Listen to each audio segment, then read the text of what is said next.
Magandang umaga sa inyo, mga binibinit ginoo. Hala, di nga!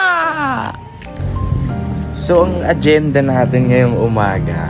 Una, syempre almusal muna tayo. Okay, day 4 tayo ngayon, no? Almusal, saging na saba. Tapos, syempre, papawis tayo konti dun sa court. Pagkatapos, luto.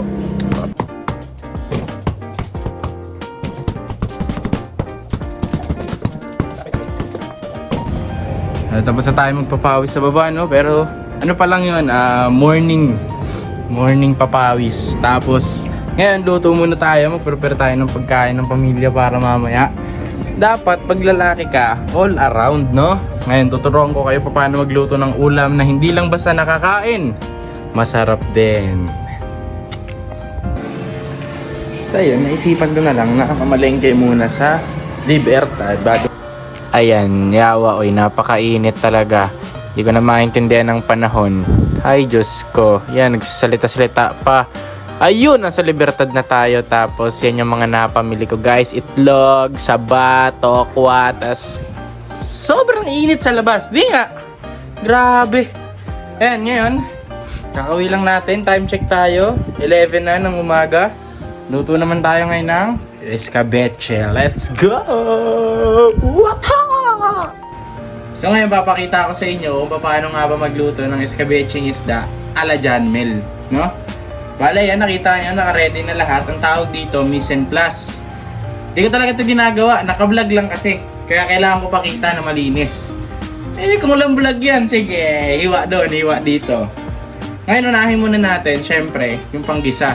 Ano? Ayan, nagiiwa-iwa na ng sibuyas, konting balat pa lang pala, saka hiniwa ng boom, napakabilis, tapos kaboom, luya na. Luya na ang hiniwa, tas bang! Meron ng capsicum, tapos pagkatapos bang! Siling green na hiniwa-hiwa ng maninipis, tapos karas na binilatan ng patayo, tapos ayan, hiniwa na ng parang pansit yata yung niluluto mo, boy. Tapos, hindi. Tas kalamansi, tapos piniga. Uy, gumamit pang tinidor. Ayan na, kinawawang isda na galing pa sa aquarium ni Tio Boyet. So ngayon guys, magpiprito na tayo. Maraming mga tao ang nagluluto na natatakot sila sa mantika. Dapat una, di kayo matakot. Kalma lang ba? Kasi kapag natakot kayo, dun magsisimula na magtilabsik talaga yan. Yan, naprito na. Tapos sinanda natin yung panggisa. Nagigisa-gisa na. Ang bilis naman nito. Diyos ko naman, sino ba nag-edit nito? Hinalo na. Tapos nilagyan ng suka, kalamansi, paminta, yung mga isda, kala mo durog-durog. Diyos ko, kawawa naman siya. Ayan na, pinlating na pala. Sorry, pinlating na. Oh, grabe, ganda ng pagkaka-plating. Parang mga 360 HD.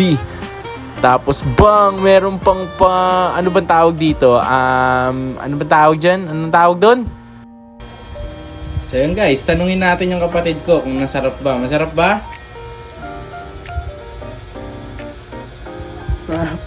Ano? Ha? Tuwing ka, masarap hindi? Ay, masarap daw. Kala ko walang pananakot, walang kahit na anong pamimilit, masarap daw. Ay, bye-bye.